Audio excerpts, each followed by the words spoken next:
Hello दोस्तों, welcome to my channel Civil Service Mania. मैं स्निग्धा।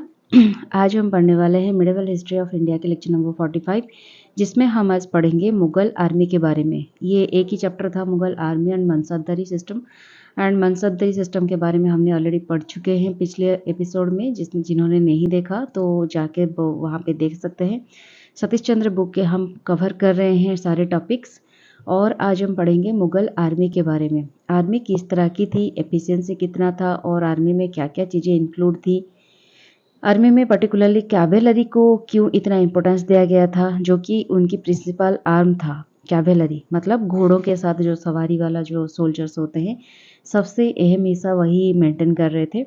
मनसबदार जो होते हैं, मनसबदारी के बारे में हमने इसलिए पढ़ा हुआ था क्योंकि ये मनसबदारी जो होते हैं वो कैवेलरी का सबसे कैवेलरी जो होते हैं वो मनसबदारी मेंटेन करते हैं और मनसबदार ही प्रोवाइड करते हैं बेटर कैवेलरी।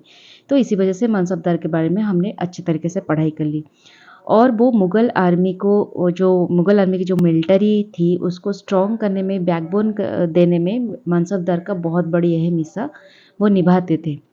तो हम आज मुगल आर्मी के बारे में बहुत ही डिटेल्स में डिस्कशन करेंगे। तो दिल थाम के बैठ जाइए। अभी जिन्होंने सब्सक्राइब नहीं किया है उनसे रिक्वेस्ट है, सब्सक्राइब कर लीजिए। और अगर अच्छा लग रहा है मेरी वीडियो तो लाइक और कमेंट करना मत भूलिए। थोड़े से कमेंट कर लीजिएगा, अच्छा लग रहा है, बुरा लग रहा है, कुछ भी, या फिर मेरे वीडियो में कुछ भी डेवलपमेंट की ज़रूरत है आपको, कुछ भी आप लोग कमेंट करके बता सकते हो।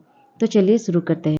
तो हमने पिछले वीडियो में पढ़ा मनसबदार के बारे में बहुत ही डिटेल्स में। आप लोगों को पता है कि मनसबदार जो होते हैं उनके पास अ, काफ़ी सारे ट्रूपर्स होते हैं। और एक ट्रूपर्स में, ये जो ट्रूपर्स के बारे में हम देख रहे हैं, एक ट्रूपर्स में 2 से 3 घोड़े होते हैं और 1-2 सोल्जर्स होते हैं।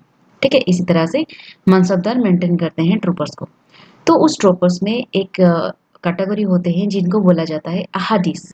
ठीक है, ये एक जेंटलमैन ट्रूपर्स है। जेंटलमैन मतलब ये बहुत ही स्किलफुल है, बहुत ही ताकतवर है। तो ये जो होते हैं, ये इतना स्किलफुल होते हैं कि इनको सबसे ज़्यादा सैलरीज मिलती हैं दैन अदर ट्रूपर्स। ठीक है, और ये डायरेक्टली एम्परर के द्वारा रिक्रूट किया जाते हैं।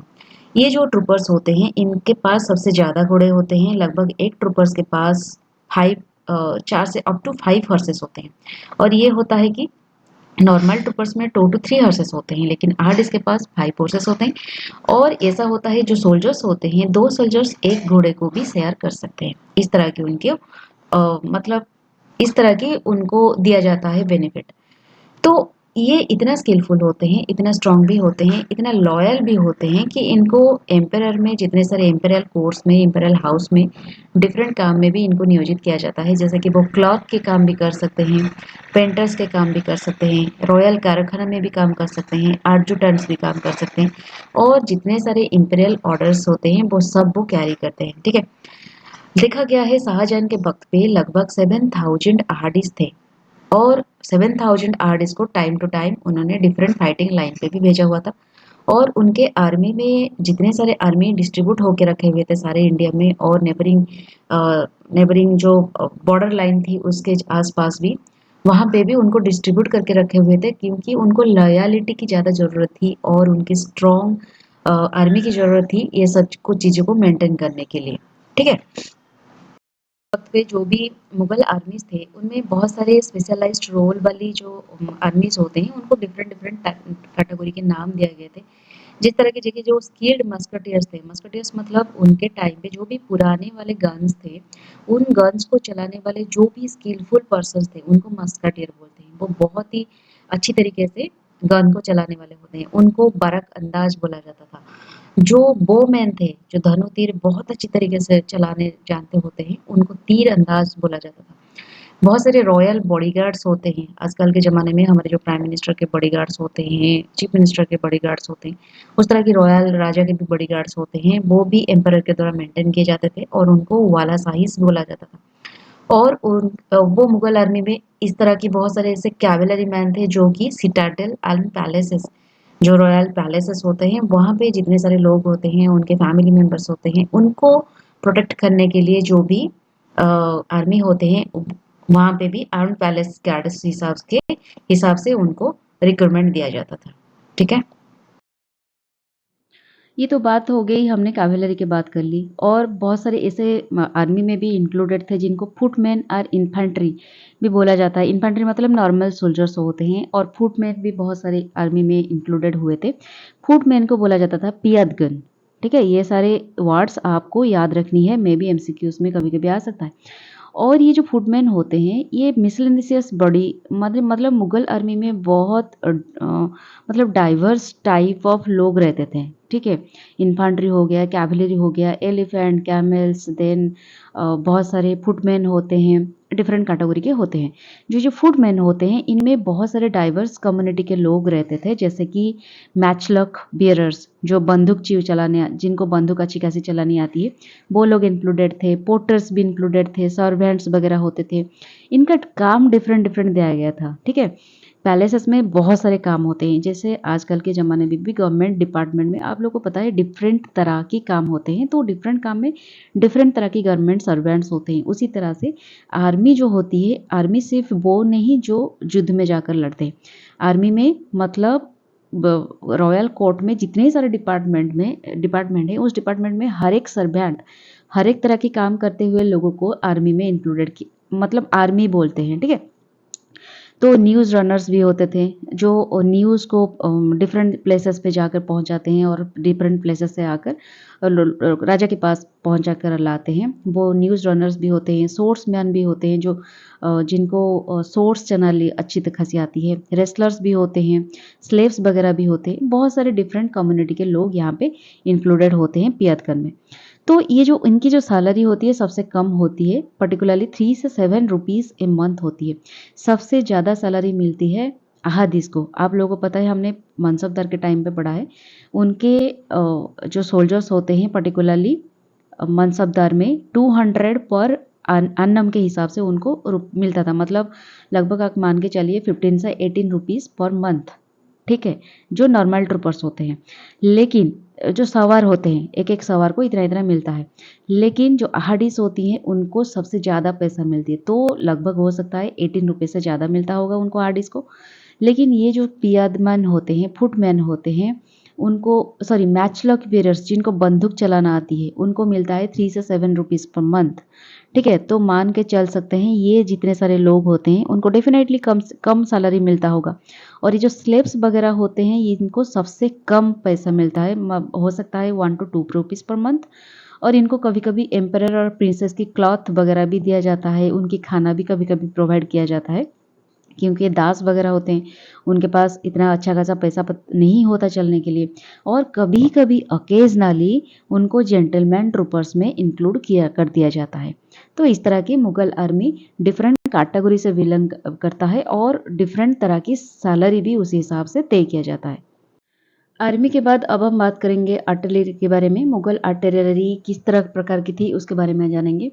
तो पहले तो ये बात है कि मुगल एम्परर्स में जितने सारे आर्टिलरी होते थे उनके पास एक स्टेबल आर्मी थी, और आर्मी के साथ साथ वार एलिफेंट्स भी थे, जो एलिफेंट्स वार में लड़ाई करते हैं। ठीक है, और बहुत सारे कैमल्स भी थे, हॉर्सेस भी थे, and well organised park of artillery थी।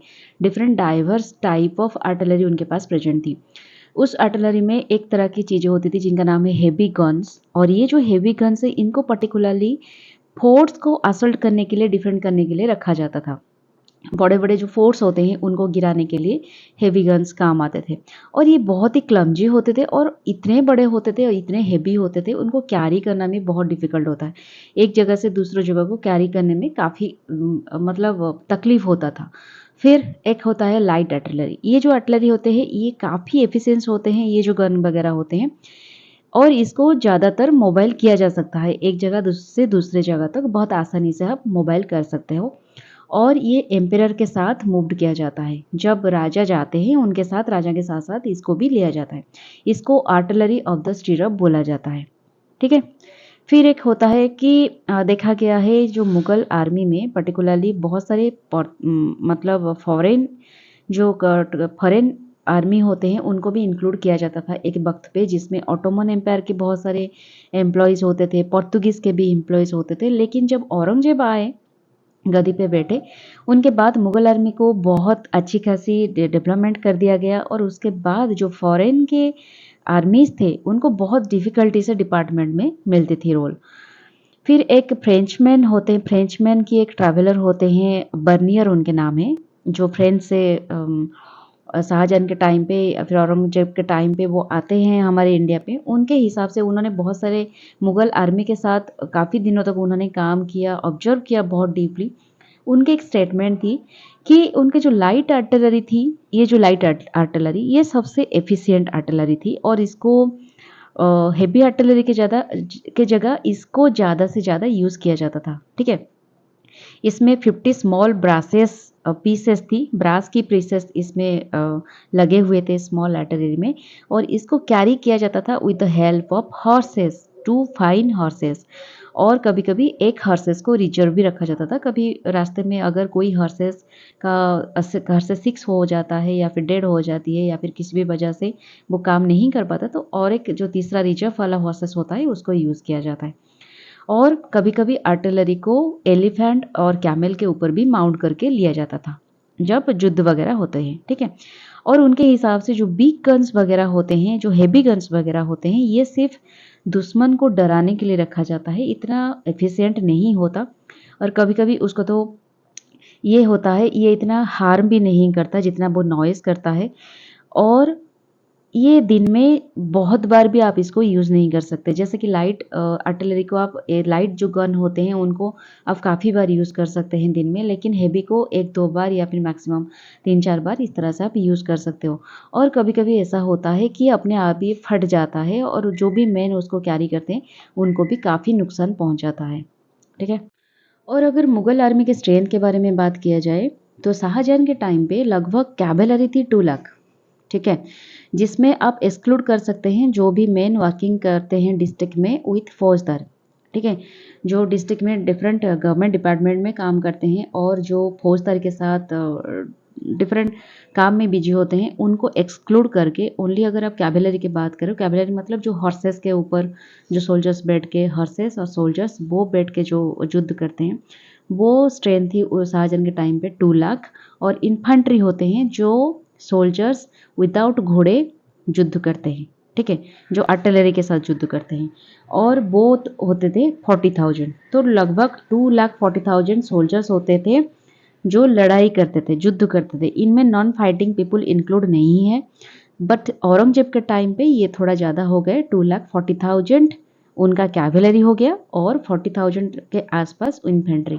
तो 2,80,000 टोटल है मुगल आर्मी के औरंगजेब के टाइम पे और शाहजहां के टाइम पे 2,40,000। ठीक है?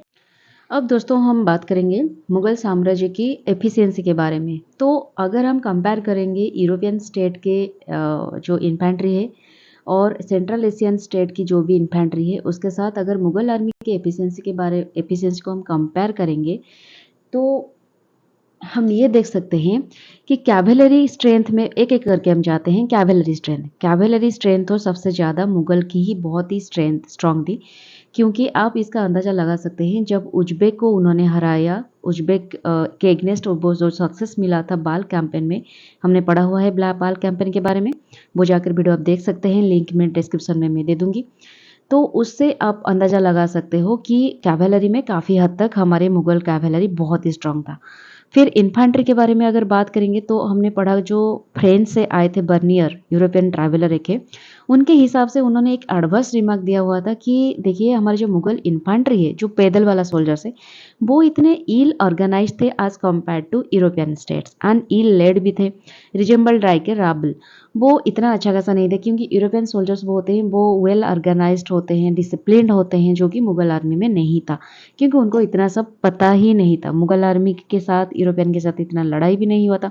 तो आज कंपैरिजन करें तो काफ़ी ये इतना वेल ऑर्गेनाइज्ड नहीं थे। फिर आर्टिलरी प्रोग्रेस की अगर बात करें तो औरंगजेब के टाइम पे क्या हुआ था, Mughal had cut up with Asian powers, कुछ एशियन पावर के साथ मुगल की लड़ाई हो गई थी। तो तभी अगर देखा जाए यूरोपियन के पास काफ़ी हद तक सी गोइंग पावर्स थी जो मुगल के पास नहीं थी। तो आर्टिलरी में डेफिनेटली हमारे मुगल के पास जितने आर्टिलरी थी यूरोपियन के पास उतना ही आर्टिलरी थी, मतलब आर्टिलरी में हम कम नहीं थे, लेकिन अच्छी खासी वेल डेवलप्ड थी यूरोपियन वाले, ठीक है। उन पे रेनेसांस चल रहे थे, उन पे बहुत सारे जो रिवोल्यूशन चल रहे थे, तो डेफिनेटली उनके पास एडवांस टेक्नोलॉजी थी जो कि हमारे मुगल के पास नहीं थी। और नावल के बारे में भी बात करें, नावल में मुगल इतना अच्छा खासा डेवलप नहीं थे। वो जितना थे लैंड पे ही उतना उनका बहुत स्ट्रॉन्ग सब कुछ चल रहा था, लेकिन नावल में वो इतना स्ट्रॉन्ग नहीं थे। लाइक एशियन पावर्स जो कि तुर्की और सुल्तान ऑटोमन, वो भी थोड़े थोड़े नावल में डेवलप कर रहे थे और वो यूरोपियन को टक्कर दे रहे थे, लेकिन तभी मुगल आर्मी की तरफ से नावल पे इतना कुछ अच्छा खासा स्ट्रेंथ नहीं था। और हमारे जो आर्मी के एफिशिएंसी के बारे में अगर हम बात करेंगे, तो हमारे आर्मी कंप्लीटली डिपेंडेंट थी जागीरदारी सिस्टम के ऊपर, मनसबदार के ऊपर। और जागीरदारी सिस्टम था हमारे आर्मी स्ट्रक्चर की फाउंडेशन, जो कि एक फ्यूडल सिस्टम भी धीरे धीरे हो गया था, ठीक है। और हमारी जो कैवेलरी थी वो भी जागीरदारी के साथ क्लोजली लिंक्ड थी। तो ये इंटरडिपेंडेंस थे, हमारी जो भी स्ट्रेंथ एंड एफिशिएंसी थी वो जागीरदारी के ऊपर म्यूचुअली इंटरडिपेंडेंट हो रहे थे। तो एज ए होल अगर हम देखेंगे, पर्टिकुलरली द कैवेलरी को क्लोज लिंक किया गया है जागीरदारी सिस्टम के साथ। In turn was based on the feudal system of land relations prevalent in the country. हमारे कंट्री में तभी लैंड सिस्टम चल रहा था, क्योंकि इतने सारे लैंड्स वगैरह थे, पॉपुलेशन कम था, तो लैंड को लेकर बहुत फ्यूडल सिस्टम चल रहा था। और उसके साथ हमारे कैवेलरी, सोल्जर्स, इन्फेंट्री, वो सब जोड़े हुए थे। तो कहीं ना कहीं ये सब एक दूसरे के साथ इंटरडिपेंडेंट थे, ठीक है। तो ये था हमारा मुगल आर्मी के बारे में सब कुछ डिटेल्स, हमने सब कुछ पढ़ लिया। तो यहाँ पे ये चैप्टर ख़त्म होता है। नेक्स्ट चैप्टर में हम पढ़ेंगे सोशल रिफॉर्म्स क्या था और इकोनॉमिक स्टाटस क्या था मुगल के वक्त पे। तो आज के लिए इतना ही। Tata, bye bye, take care.